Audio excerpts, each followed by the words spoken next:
បាទសួស្តីបងប្អូនទាំងអស់គ្នាបាទថ្ងៃនេះខ្ញុំមានវីដេអូថ្មីមួយបងប្អូនបាទវីដេអូនេះគឺ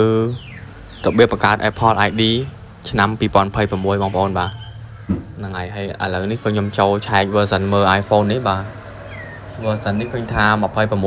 ញ្ចឹងយើងអាចបង្កើត Apple ID បានហើយបងប្អូនបាទឥឡូវយើងចូល setting មកបងប្អូនបាទហើយយើងយកពាក្យ Apple account ហ្នឹងហើយបន្តមកបងប្អូនយកពាក្យខាងលើយក don't have Apple ID អញ្ចឹងណាបងប្អូនអញ្ចឹងបងប្អូនរើសយកខាងក្រោមបងប្អូនហ្នឹងហើយបន្តមកកន្លែងនេះគឺយើងវាយឈ្មោះយើងបង្កើតដាក់ឈ្មោះ Apple ID របស់យើងអញ្ចឹងយើងបង្កើតដាក់ឈ្មោះអីក៏បានដែរបាទហើយឥឡូវខ្ញុំរើសថ្ងៃខែថ្ងៃកណាត់របស់យើងបើយើងកើតថ្ងៃណាខែណាហើយយើងវាយតាមហ្នឹងហើយបងប្អូនរើសថ្ងៃខែយើងចុចពាក្យ continue បងប្អូនហ្នឹងហើយថ្ងៃខែរបស់ខ្ញុំបាទហើយបន្ទាប់មកខាងលើនេះយើងវាយ iCloud បងប្អូនវាយ Apple ID យើងអាហ្នឹងយើងត្រូវបង្កើតបងប្អូនយើង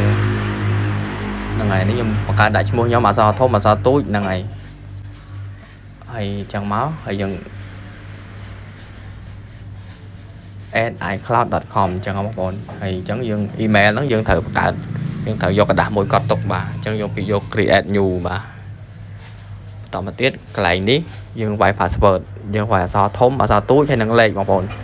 លេខមិនបងប្អូនវាយហើយត្រូវចាំក្នុងចិត្តខ្លួនឯងអញ្ចឹងណាហើយបើសិនបងប្អូនខ្លាចភ្លេចបងប្អូនអាចយកกระดาษ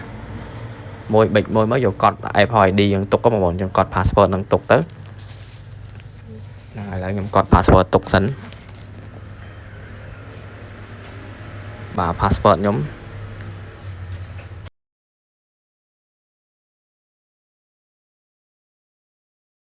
អានេះបាទកន្លែងនេះយើងចុចពាក្យ continue ទៀតមកបងប្អូនបាទហើយកន្លែងនេះគឺ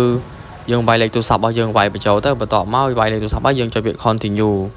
បាទបន្ទាប់មកគឺក្រុមហ៊ុននឹងផ្ញើលេខកូដ6ខ្ទង់ចូលលេខទូរស័ព្ទរបស់បងប្អូនណាបងប្អូនបាទបន្ទាប់មកគឺចាំផ្លែតគឺនឹងក្រុមហ៊ុននឹងផ្ញើលេខកូដ6ខ្ទង់ចូលទូរស័ព្ទបងប្អូនហើយតែឥឡូវ version ថ្មី version 26ហ្នឹងបងប្អូនអាចចាំ verify លេខទូរស័ព្ទតាមក្រោយក៏បានដែរបាទឥឡូវខ្ញុំចុចពាក្យ agree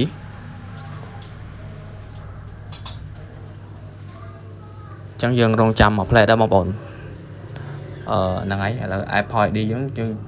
ចុចយកពាក្យ continue ទៀតមកវាទៅអញ្ចឹងយើងចុចពាក្យ continue បាទហើយបើសិនជាបងប្អូនចុចពាក្យ continue រងចាំយូរពេកបងប្អូនចុចអក្សរខាងក្រោមយកពាក្យ order option នោះបាទតោះមកយកអក្សរក្រហមហ្នឹងទៅបងប្អូនតោះមកបងប្អូនចុចពាក្យ continue មកហើយឥឡូវយើងបង្កើត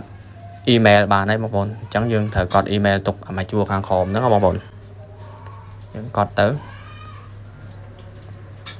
បាទសក្តាលើបអីចឹងណាបងប្អូន 108@icloud.com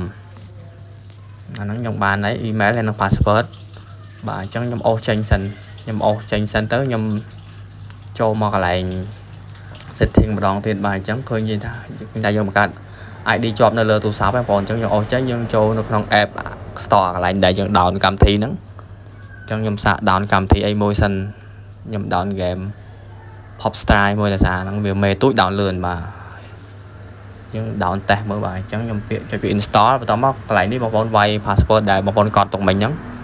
ធំទូចបាទហើយយើងចុចពាក្យ continue មកវា load គ្រីអញ្ចឹងបងប្អូនចាំឲ្យទោះហ្នឹងហើយបន្តមកអញ្ចឹងវា load ពាក្យ recover after 15 minute អញ្ចឹងបងប្អូនចុចចំពាក្យហ្នឹងមកខាងលើហ្នឹងបងប្អូនយើងរងចាំលេខយើងចុចពាក្យ15ហ្នឹងហើយបន្តមកយើងរងចាំផ្លែតទៅបាទឥឡូវ ID យើងនេះឃើញថាបង្កើតបានជោគជ័យ 100% ហើយអញ្ចឹងខ្ញុំ down Facebook down chat down YouTube ទុកអញ្ចឹងណាបងប្អូនបាទយើងចុចពាក្យ install បន្តមកបងប្អូន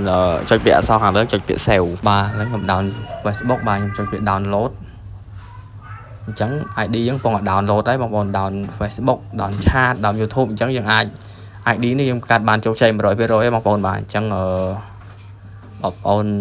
មានចម្ងល់ទេបងប្អូនអាច comment នៅក្រោមវីដេអូខ្ញុំបានបងប្អូនបាទហើយអញ្ចឹងវីដេអូនេះមានតែប៉ុណ្្នឹងឯងបងប្អូនសូមអរគុណច្រើនបងប្អូនដែលបានទស្សនាជួបគ្នានៅវីដេអូថ្មីផ្នែកបន្តទៀតនៅថ្ងៃខាងមុខបន្តទៀតបងប្អូនអរគុណ